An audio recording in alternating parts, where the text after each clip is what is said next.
मेरा नाम डॉक्टर ज़ुल्फ़िकार अली जमाली है और मैं बेसिकली फार्मासिस्ट हूँ। आज हम एक बहुत ही इम्पॉर्टेंट चीज़ पर डिस्कशन करेंगे।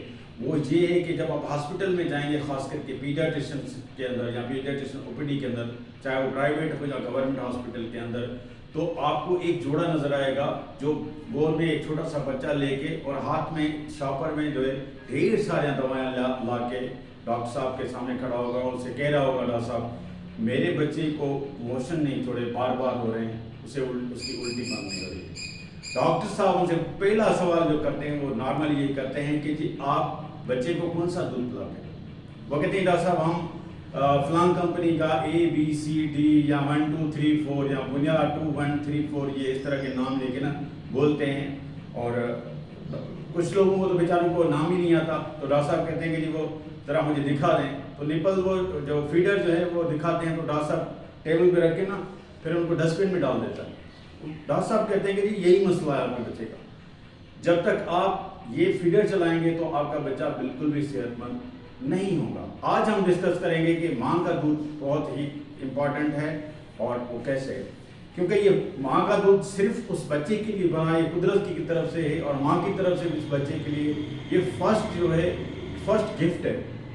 जो फर्स्ट गिफ्ट है वो माँ का दूध है जो बच्चे को दिया जाता है। ये कुदरती है, खालिस है, मायारी है और बच्चे की कुदरती सेहत के एन मुताबिक है। आप जो आर्टिफिशियल दूध बच्चे को पिलाते हैं वो या तो गाय बकरियों का है या भैंसों दूसरी चीज़ों का है, या तो मिलावटी चीज़ें हैं, गैर मायारी नाखालिस हैं और उनसे बच्चों का की सेहत ख़राब हो जाती है। क्योंकि ये गाय बकरियों के हैं तो बच्चों की अपनी एक माँ का दूध की अपनी फिटनेस है और उनकी अपनी एक फार्मूला है, तो वो उनकी फार्मूला और ये फार्मूला आपस में मिलते ही नहीं है, तो बच्चे को जो वो प्रॉब्लम हो जाते हैं।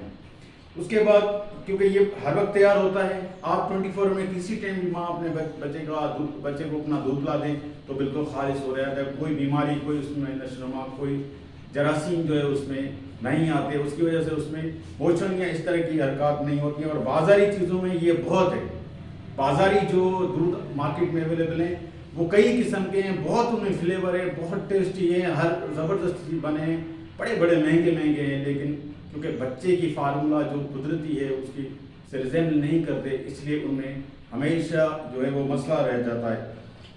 माँ क्यों नहीं पिलाती, नॉर्मली ये कहते हुए कि जी फिटनेस का मसला आ रहा है, कम है, दूध कम आ रहा है, फिटनेस का लोगों में मसला आता है, इसलिए वो ब्रेस्ट फीडिंग नहीं करवाते।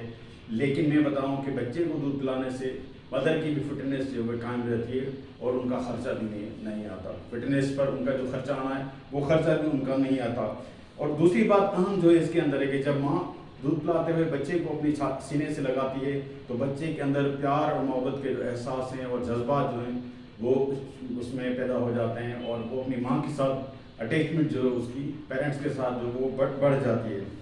तीसरी बात अहम है कि इसमें कोई खर्चा नहीं है, माँ के दूध में कोई खर्चा नहीं है। जब बाज़ारी आप इस्तेमाल करते हैं तो वो तकरीबन जो महीने का बच्चे का खर्चा है वो 10 से लेके 20 हज़ार तक सिर्फ दूध का है। आप एक नाखालिस चीज़ लेके खर्च कर रहे हैं, उससे बेहतर नहीं है जब माँ में से होती है तो ये हम प्रिपरेशन करते जाएं, पेरेंट्स जो उनके वाल जो शोहर हैं या घर वाले जो हैं वो तैयारी करते जाएं कि हम उसको प्रॉपर उसकी नस्लनुमा जो ग़िज़ा है माँ को दें, आने वाला बच्चा हो उसके लिए दूध की जो प्रिपरेशन है तैयार है। पहले जो हमारे ज़माने में औरतें होती थी वो इस तरह की देसी घी खाया और जो मुख्तलिफ जो ड्राई फ्रूट्स हैं वो लेते रहते थे, दूध पीते थे, तो उनकी सेहत जो है वो बरकरार रहती थी। लेकिन आज वो चीज़ें नहीं हैं, हम लोग आर्टिफिशियल चले गए चिप्स खाने के चक्कर में, तो ज़ाहिर उनमें टेस्ट तो है लेकिन उसके अंदर कोई ग़िज़ा नहीं है, इसलिए वो उनको उनकी परेशानी का सबब बन जाती है। इसी बात है कि माँ के दूध के अंदर कोई बीमारी नहीं है, अलबत्त बीमारी से लड़ने की कुव्वत उसके अंदर ज़रूर है। जो बच्चा माँ का दूध पीता है, माँ के जिस्म से जो एंटीबॉडीज़ उसके अंदर दाखिल हो जाती हैं तो उसकी सारी ज़िंदगी पर जो है असर अंदाज होती हैं। माँ का दूध बच्चे की ज़हनी नशोनुमा के लिए भी बहुत ज़रूरी है। उसकी ज़हनी सलाहियतें, उसकी कुदरती जो सलाहियतें हैं उनको पर पूरी ज़िंदगी जो है असर होता है, वही बच्चा बहुत अलर्ट और एक्टिव रहता है। इसलिए मेरी आप लोगों से गुजारिश है कि सिर्फ और सिर्फ माँ का दूध जो बच्चे को दें और बाहर की चीज़ नहीं दें जब तक आपका डॉक्टर आपको रिकमेंडेशन नहीं करता। दूसरी बात यह है कि आप किसी भी अच्छे गायनोकोलॉजिस्ट से मिलकर کوئی جب وومن سے ہوتی ہیں وہ کسی اچھے کالر سے مل کے ایک فارمولیشن جو ہے وہ لے لیں، اس حساب سے آپ وہ چیز چلائیں تاکہ آپ کا جب بچہ وہ جنم لے تو آپ کو باہر کے دودھ کا خرچہ یا بیماریوں کی خریداری کرنی نہ پڑ جائے۔ بہت شکریہ۔